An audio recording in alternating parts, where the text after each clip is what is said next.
కాలం చెల్లే రోజులు వచ్చినాయండి. Yes sir. Okay, Janasena reaction తీసుకుందాం. కృష్ణవేణి గారు, ఏంటి పవన్ కళ్యాణ్ గారు కారం తింటారా? సార్, బలరాం గారు మీకు అలాగే 6 టీవీ వీక్షకులందరికీ నమస్కారం అండి. ప్యానెల్ లో ఉన్నటువంటి ప్రజలందరికీ కూడా నమస్కారం. సార్, కారం తిన్నాం కాబట్టే విశాఖ స్టీల్ ప్లాంట్ ని ఆపుకోగలిగాం. అలా వైఎస్ఆర్సీపీ అమ్మకానికి పెట్టింది విశాఖ స్టీల్ ప్లాంట్ ని ప్రైవేటీకరణ చేయడానికి కుమ్మక్కైపోయి ప్రైవేటీకరణ చేసి అమ్మకానికి పెట్టింది. ఆ రోజు కారం తిన్నటువంటి వ్యక్తి కాబట్టే, రోషం ఉన్నటువంటి వ్యక్తి కాబట్టే విశాఖ ఉక్కు ఆంధ్రుల హక్కు అని మా అధినేత పవన్ కళ్యాణ్ గారు సంఘీభావంగా అక్కడ ఒక సభను నిర్వహించారు. ఆ కార్మికులకి ఆ రోజు మాట ఇచ్చారు, వాళ్ళు నిలబెట్టుకున్నారు. కాకపోతే వైఎస్ఆర్సీపీ వాళ్ళు మాట్లాడేటువంటి మాటల గురించి అయితే మేము పట్టించుకోము సార్. ఎందుకంటే పోలవరాన్ని ఈరోజు కూడా సీఎం గారు చెప్పడం జరిగింది, పోలవరాన్ని తీసుకెళ్లి గోదావరిలో ముంచేశారనేసి.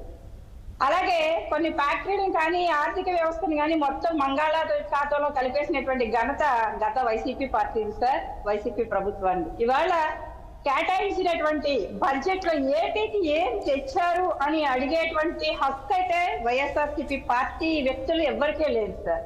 ఎందుకంటే 5 సంవత్సరాలు అధికారంలో ఉండి వాళ్ళ ఎంపీలు ఉండి ఆంధ్రప్రదేశ్ ఏం తెచ్చారు, తెచ్చిన నిధులు ఏం చేశారు. వాళ్ళ పోలవరం మళ్ళీ మొదటికొచ్చి మళ్ళీ అది పోలవరం పూర్తి చేయడం కోసం ఇవాళ బడ్జెట్ కేటాయింపులో డబ్బులు కేటాయించినప్పుడు కూడా వీళ్ళు ఎందుకు మళ్ళీ ప్రభుత్వం మీద కేంద్ర ప్రభుత్వం మీద కూడా విమర్శలు చేస్తూ ఉన్నారు. ఇవాళ ప్రస్తుతం బడ్జెట్ లో 5,936 కోట్లు కేటాయించడం జరిగింది సార్. అనే బడ్జెట్ లో ఈ రోజు ఏమిచ్చారు అని అడుగుతున్నారు కదా సార్. పోలవరం ప్రాజెక్ట్ కి 5,936 కోట్లు కేటాయించడం జరిగింది. పోలవరం నిర్మాణానికి బ్యాలెన్స్ గ్రాంట్ గా 12,157 కోట్లు ఆల్రెడీ ఇస్తానన్న దాని గురించి. విశాఖ స్టీల్ ప్లాంట్ కి సంబంధించి 3,295 కోట్లు కేటాయించడం జరిగింది. అలాగే విశాఖ పోర్టుకి 730 కోట్లు కేటాయించడం జరిగింది. రాష్ట్రంలో ఆరోగ్య వ్యవస్థల బలోపేతానికి 162 కోట్లు కేటాయించడం జరిగింది సార్. రాష్ట్రంలో జీరో బడ్జెట్ నేచురల్ ఫార్మింగ్ కి 186 కోట్లు కేటాయించడం జరిగింది. లెర్నింగ్ ట్రాన్స్ఫర్మేషన్ ఆపరేషన్ మద్దతుగా 375 కోట్లు కేటాయించడం జరిగింది.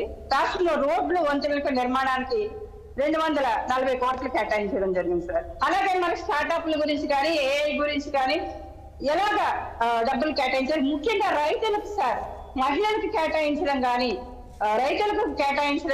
అంటే ప్రతి రైతు కూడా ఇక్కడ ఒక నిర్మలా సీతారామన్ గారు ఒక మంచి మాట చెప్పారు సార్. ఇక్కడ విత్తనం దగ్గర నుంచి అక్కడ మార్కెటింగ్ వరకు కూడా ప్రభుత్వం వాళ్ళకి అండగా నిలబడడం కోసం కానీ వాళ్ళ డెవలప్ అవ్వడం కోసం కానీ ఇవాళ కేంద్ర ప్రభుత్వం తీసుకున్నటువంటి నిర్ణయాన్ని అయితే మాత్రం పేద మధ్య తరగతి యువత పిల్లల దగ్గర నుంచి మహిళల వరకు కూడా అందరూ హర్షిస్తూ ఉన్నారు సార్ ఈ రోజు. ఎందుకంటే ఈ రోజు కేటాయించినటువంటి డబ్బులు వీళ్ళు ప్రతి ఒక్కరికి సంవత్సరానికి 15,000 అకౌంట్ లో వేయడం మాత్రమే అలవాటు చేశారు వైఎస్ఆర్సీపీ వాళ్ళు. కానీ నెలకి ఇంతని సంపాదించుకుని వాళ్ళ స్వయం పార్పత్యం మీద ఎదిగే విధంగా ఇవాళ కేంద్ర ప్రభుత్వం ఒక బడ్జెట్ ని ప్రవేశపెట్టడం అయితే మాత్రం ప్రతి ఒక్కరు కూడా హర్షిస్తున్నారు సార్. ప్రతి ఒక్కరు కూడా అంటే ఈ విధంగా వికసిత భారత్ గురించి ఆలోచించి ఇవాళ కేంద్ర ప్రభుత్వం తీసుకున్నటువంటి నిర్ణయాన్ని అయితే మాత్రం మా కుటుంబ ప్రభుత్వం తప్ప ముఖ్యంగా మా జనసేన తరఫున అయితే మాత్రం పూర్తిగా స్వాగతిస్తూ ఉన్నాం సార్. ఇవాళ చంద్రబాబు నాయుడు గారు కూడా చెప్పడం జరిగింది, అంటే బడ్జెట్ ను అర్థం చేసుకునే వాళ్ళకి ఒకలాగా ఉంటది, ఇలా బటన్ నొక్కి వీళ్ళ అకౌంట్ లో డబ్బులు వేసుకోవడం తప్ప వీళ్ళకి అభివృద్ధి అంటే ఏంటో తెలియనటువంటి శూన్యంలో బతికినటువంటి ఈ వ్యక్తులకి పూర్తిగా బడ్జెట్ గురించి అవగాహన అయితే మాత్రం ఉండదు సార్. ఎందుకంటే ఏపీ డెవలప్మెంట్ ఒక విత్తనం వేసిన తర్వాత అది మొక్కగా పెరగడానికి కొంచెం టైం పడుతుంది. ఇవాళ కేంద్ర ప్రభుత్వం కూడా తీసుకున్నటువంటి నిర్ణయం అటువంటిదే. ఇవాళ బీహార్ తో పోలుస్తున్నారు సార్ ఆంధ్రప్రదేశ్ తీసుకుని వెళ్ళి. ఆల్రెడీ ఆంధ్రప్రదేశ్ ఎంతో కొంత డెవలప్ అయినటువంటి రాష్ట్రం, కానీ ఇవాళ ఆంధ్రప్రదేశ్ కి రాజధాని లేకుండా చేసినటువంటి వీళ్ళ తప్పుల్ని ఎక్కడ కూడా వీళ్ళు చెప్పరు. కానీ ఇవాళ బీహార్ లాంటి రాష్ట్రానికి కూడా అందరం కూడా బీహార్ లాంటి రాష్ట్రం వెనకబడినప్పుడు తలో చేయ వేసి ఆ భారతదేశంలో భాగమైనటువంటి బీహార్ కూడా డెవలప్ చేయవలసినటువంటి ఆవశ్యకత ప్రతి భారతీయుడి మీద కూడా ఉంటుంది. దాన్ని తప్పబట్టి ఏపీని తీసుకొని బీహార్ తో పోల్చండి సార్. ఇవాళ మనకి కేటాయించుకున్నటువంటి బడ్జెట్ లో, మనకి కేంద్ర ప్రభుత్వం కేటాయించినటువంటి బడ్జెట్ లో మన ఆంధ్రప్రదేశ్ ని ఏ విధంగా డెవలప్ చేయాలన్న దాని మీద మాత్రమే ఆలోచిస్తూ ఉన్నారు. అలాగే మోదీజీ ఇచ్చినటువంటి ఆ మట్టి నీళ్లతో పోలుస్తూ ఉన్నారు సార్. నిజంగా చెప్తున్నాను, ఆ రోజు నరేంద్ర మోదీజీ ఇచ్చినటువంటి ఆ మట్టి నీళ్లు తప్ప ఆంధ్రప్రదేశ్ కి 5 సంవత్సరాల నుంచి ఏం డెవలప్ చేశారు ఈ వైఎస్ఆర్సీపీ పార్టీ వాళ్ళు? గతంలో వైఎస్ఆర్సీపీ ప్రభుత్వం వాళ్ళు ఆ మట్టి నీళ్లు మాత్రమే మిగిల్చి వెళ్ళిపోయారు తప్ప మిగతా దోసుకుని వెళ్ళిపోయారు సార్ వైఎస్ఆర్సీపీ పార్టీ వాళ్ళు. వీళ్ళు ఈ రోజు కేంద్ర బడ్జెట్ ని విమర్శించేంత గొప్ప వ్యక్తులు అయితే మాత్రం కాదు. పూర్తిగా ఉప్పు కారం అన్ని తిన్నటువంటి వ్యక్తులు, తెలుగువాడిగా ఆ రోషం పౌరుషం ఉన్నటువంటి వ్యక్తిగానే పవన్ కళ్యాణ్ గారు ఇవాళ పోలవరం ప్రాజెక్ట్ కి నిధులు తీసుకురాగలిగారు, విశాఖ స్టీల్ ప్లాంట్ కి నిధులు తీసుకురాగలిగారు, అది ప్రైవేటీకరణ చేయకుండా ఆపగలిగారు. ఇవాళ యువత డెవలప్మెంట్ కోసం కానీ ఇవాళ మెడికల్ సీట్ల గురించి కూడా చెప్పడం జరిగింది సార్.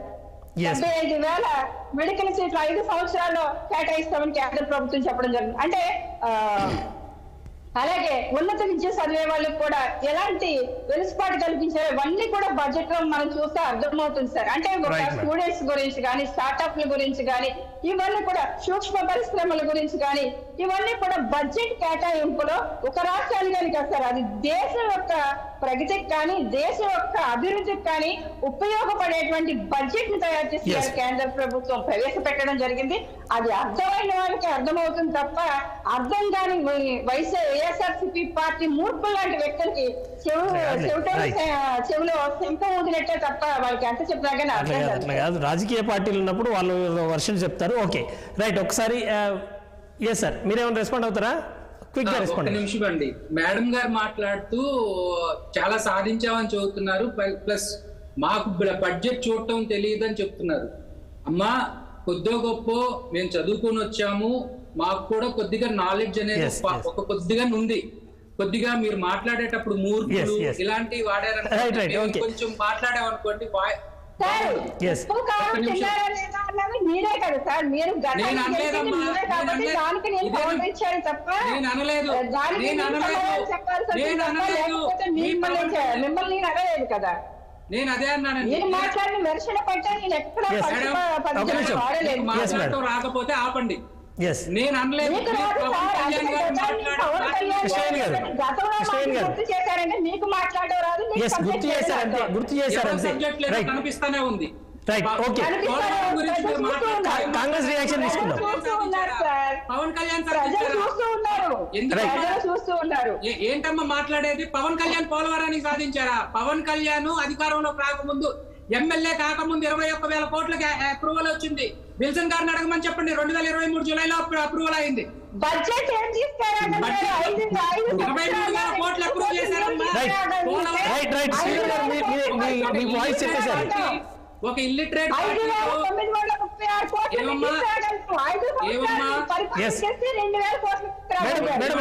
శ్రీధర్ రెడ్డి సార్, శ్రీధర్ రెడ్డి గారు మీ పాయింట్ చెప్పేసారు. ఒకసారి కాంగ్రెస్ వర్షన్ తీసుకుందాం ప్లీజ్.